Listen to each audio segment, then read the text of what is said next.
Dans le quartier, c'est l'une des plus anciennes. Vicenta habite dans une des tours du site Rempart des Moines depuis 31 ans.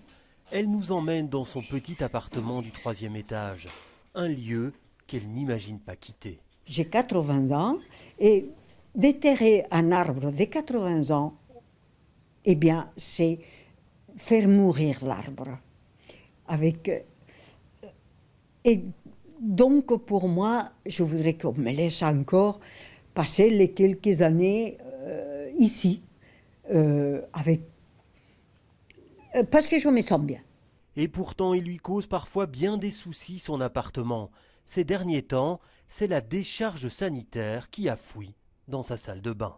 C'est les tuyauteries qui sont très anciennes et les fenêtres. Les châssis ne ferment pas, les carreaux ne sont pas de double vitrage. C'est une évidence, ces 5 tours accusent le poids des ans.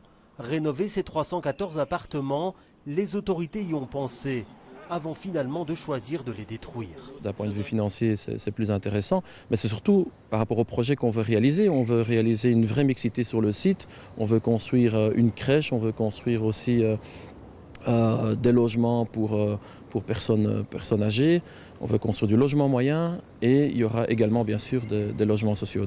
Les travaux se feront par phases, en commençant par la destruction de 2 tours. Le chantier, qui prévoit la construction de 350 logements et d'un parking souterrain, engloutira plus de 73 millions d'euros. Il devrait débuter en 2019 et durer 6 ans au moins. Tous les locataires seront évidemment relogés. Mais malgré tous les inconvénients de son appartement, Vicenta espère que ce déménagement aura lieu le plus tard possible.